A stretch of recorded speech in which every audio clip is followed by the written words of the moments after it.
হরে কৃষ্ণ। কামিকা একাদশী ব্রত মাহাত্ম্য পাঠ ও শ্রবণ। শ্রাবণ মাসের কৃষ্ণপক্ষিয়া কামিকা একাদশীর কথা ব্রহ্ম বৈবর্ত পুরাণে যুধিষ্ঠির শ্রীকৃষ্ণ সংবাদে বলা হয়েছে।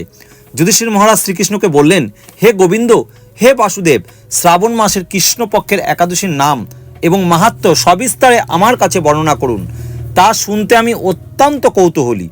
প্রত্যুত্তরে ভক্তবৎসল্য ভগবান শ্রীকৃষ্ণ বললেন, হে রাজন, পূর্বে দেবশ্রী নারদ প্রজাপতি ব্রহ্মাকে এই প্রশ্ন করলে তিনি যে উত্তর প্রদান করেছিলেন, আমি এখন সেই কথাই বলছি। আপনি মনোযোগ সহকারে তা শ্রবণ করুন। একসময় ব্রহ্মার কাছে ভক্তশ্রেষ্ঠ নারদ জিজ্ঞাসা করলেন, হে ভগবান, শ্রাবণ মাসের কৃষ্ণপক্ষিয়া একাদশীর নাম কি? এর আরাধ্য দেবতাকে? সেই ব্রতের বিধি বা কী রকম এবং এই ব্রতের ফলে কি পূর্ণ লাভ হয় তা সবিশেষ জানতে ইচ্ছা করি। আপনি কৃপা করে আমাকে তা জানালে আমার জীবন ধন্য হবে। শ্রী নারদের কথা শুনে ব্রহ্মা অত্যন্ত সন্তুষ্ট হলেন। তিনি বললেন, হে বৎস, জগৎজীবের মঙ্গলের জন্য আমি তোমার প্রশ্নের যথাযথ উত্তর দিচ্ছি, তুমি তা শ্রবণ করো। শ্রাবণ মাসের কৃষ্ণপক্ষে একাদশী কামিকা নামে জগতে প্রসিদ্ধ। এই একাদশীর মাহাত্ম্য শ্রবণে বাজপেয় যজ্ঞের ফল লাভ হয়। ভগবান শ্রীহরির পূজা অর্চনা অপরিমিত পূর্ণ ফল প্রদান করে। গঙ্গা, গোদাবরী, কাশী, নৈমিষারণ্য, পুষ্কর ইত্যাদি তীর্থ দর্শনের সমস্ত ফল একমাত্র কৃষ্ণ পূজার মাধ্যমে কোটিগুণ লাভ করা যায়। সাগর ও অরণ্যযুক্ত পৃথিবী দানের ফল, দুগ্ধবতী গাভী দানের ফল অনায়াসে এই ব্রত পালনে লাভ হয়। যারা পাপ পূর্ণ সাগরে নির্মগ্ন, এই ব্রতই তাদের উদ্ধারের একমাত্র সহজ উপায়। এই রকম পবিত্র পাপ ও নাশক শ্রেষ্ঠ ব্রত আর জগতে নেই। শ্রীহরি স্বয়ং এই মাহাত্ম্য কীর্তন করেছেন।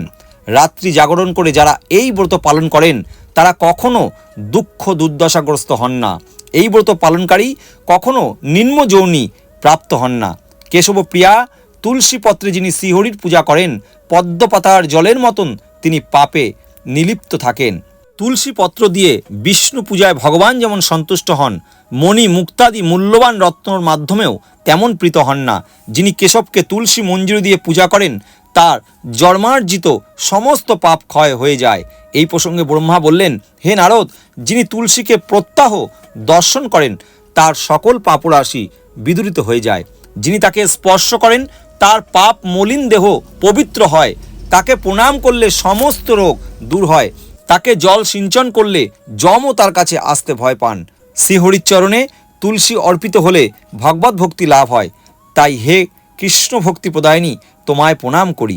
যে ব্যক্তি হরিবাসরে ভগবানের সামনে দীপদান করেন, চিত্রগুপ্তও তার পুণ্যের সংখ্যা হিসাব করতে পারেন না। তার পিতৃপুরুষরাও পরম তৃপ্তি লাভ করেন।